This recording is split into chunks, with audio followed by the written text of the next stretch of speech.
నమస్తే, నేను మీ శివప్రసాద్ అవుట్పల్లి, భారతీ టీవీ. మనం ఈరోజు నూజివేడుకి దగ్గరలో ఉన్న మల్లవల్లి గ్రామంలో ఉన్నాము.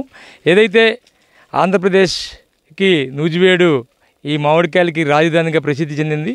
అలాగే ఈ మామిడికాయ ప్రపంచవ్యాప్తంగా ప్రసిద్ధి చెందడం. ఈరోజు ఈ నూజివేడు పరిసర ప్రాంతాల్లో రైతులు ఏదైతే ఈ మామిడికాయలు ఇలా మంగొచ్చేసి అలాగే సరిగైన పంట లేక చాలా ఇబ్బందులు పడుతూ వాళ్ళు చాలా కష్టాలు పడిన ఈ మామిడికాయని అటు దేశ విదేశాలకు ఎక్స్పోర్ట్ చేస్తూ ఎంతో కష్టపడుతూ ఉన్నారు. ఈరోజు వారి దగ్గరికి వచ్చి వారి మాటల్లోనే తెలుసుకునే ప్రయత్నం చేద్దాం. సార్ నమస్తే, మీ పేరు, మీరు ఎలా చేస్తున్నారు, ఏంటో వివరాలు తెలియజేయండి. ఏమండి సార్, నేను మామిడి గురించి మాట్లాడుతున్నాను. మామిడి అంటే ముందు డిసెంబర్ నెలలో మందులు కొడతామండి. కొట్టిన తర్వాత పోతాయి, పూసిన తర్వాత జనవరి ఆఖరికల్లా నల్లగా మాడిపోవటం అనేది పిందకట్ట అవ్వకుండా జరుగుతుంది. ఆ మాడిపోవటం అనేది కారణం ఏంటంటే దాంట్లో ఒక ఎర్రపేను తెల్లపేను లాంటిది వస్తుంది. దాన్ని ఈ అగ్రికల్చర్లు కరెక్ట్ అయిన మందుల మెడిసిన్ ఇవ్వక ఆ మందు కాదు ఈ మందు కాదు అమ్మని ఒకటి 7 సార్లు కొట్టడం, నలబడిపోవటం, ఈ రకంగా నలబడిపోవటాలు జరుగుతున్నాయి. ఆ కాయకి సరైన నాణ్యత లేక ఎక్స్పోర్టర్లు కొనాలంటే వెనక ముందు ఆడుతున్నారు. ఈ రకంగా అయిన కాయలు అయితే 10 రూపాయలకి కొంటారండి. ఫుల్ క్వాలిటీ ఉన్న కాయలు అయితే ఇది ఇట్లా ఉంటేనేమో 40 రూపాయలకి కొంటారు. ఆ రకమైన ఇబ్బందులు పడుతున్నాయి. రైతు ఈ సంవత్సరం అయితే మందులకే సరిపోయింది. ఇదే ఆంధ్రప్రదేశ్లో ఈ కృష్ణా జిల్లాలో ఈ మామిడి కొనసాగాలి అని అంటే ఇటు సరైన పురుగు మందులు అవగాహనతో చేస్తే కానీ ఇది డెవలప్ అవ్వడం జరుగుతుందని, మ్యాంగో లేకపోతే కష్టాలైన పరిస్థితి ఎదుర్కొంటుందని చెప్తున్నాం సార్.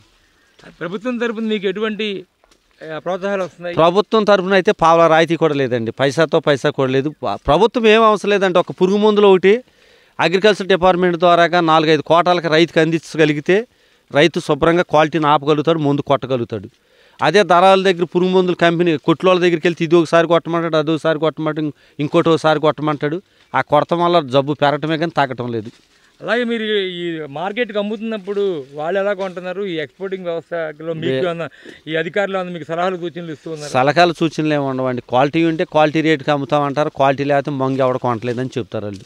మరి అలాంటప్పుడు మరి ఈ తోటల మీద నష్టాలు వస్తే నష్టాలు బాగానే ఉంటాయండి. దెబ్బతినిపోయి ఒకడు వెనక్కి వెళ్ళిపోతున్నారండి మామిడి తోటలు వ్యాపారం చేయటానికి. అని మామిడి మీద అవగాహన తగ్గించుకుని పామాయిల్ మీదకి వెళ్ళిపోతున్నారు. అందుకని మామిడిలో గిట్టుబడి అవ్వటం లేదని ప్రతి రైతు. మరి వచ్చే ఏదైతే యువ రైతులకి మీరు వాళ్ళకి ఏం చెప్పదలుచుకున్నారు? యువ రైతులకి ఏం లేదండి, తోటలో జనవరి దగ్గర నుంచి ఫిబ్రవరి ఆఖరి వరకు ఏదైనా చూసి అగ్రికల్చర్ డిపార్ట్మెంట్ ద్వారా కొంచెం ఆయమన్న మంచి మందులు ఇస్తే నిలబడగలుగుతాడు రైతు.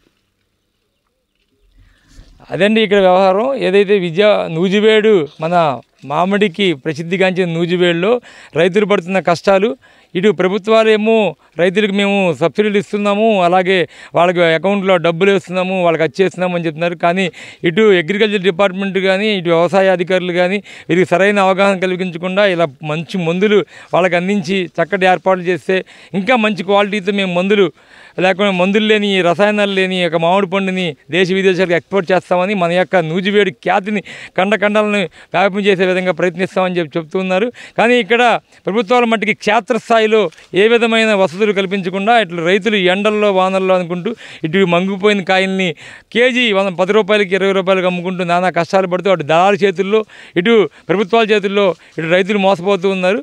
కానీ ఉచితాలు అనే పేర్లతోటి ఆ పేరుతోటి ఈ పేరుతోటి అనేక పథకాలు ప్రవేశపెట్టినప్పటికీ అవి క్షేత్రస్థాయిలో నిరుపయోగంగా ఉండటం చాలా బాధాకరమైన విషయం. ఎప్పటికైనా ఇటు ప్రభుత్వాలు, ఇటు అగ్రికల్చర్ డిపార్ట్మెంటు, ఇటు అలాగే హార్టికల్చర్ డిపార్ట్మెంటు ఇవన్నీ సమన్వయంతో పనిచేస్తూ మన యొక్క ఈ నూజివేడు యొక్క రసాలని ప్రపంచవ్యాప్తంగా ఒక పేటెంట్ తీసుకొచ్చి గొప్ప ఇదిగా చేయాలని చెప్పేసి భారతీ టీవీ సవినయంగా కోరుకుంటుంది.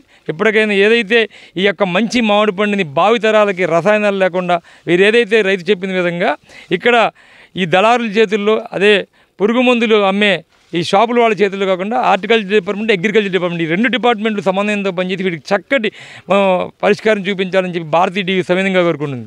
జై శ్రీరామ్, జై హింద్.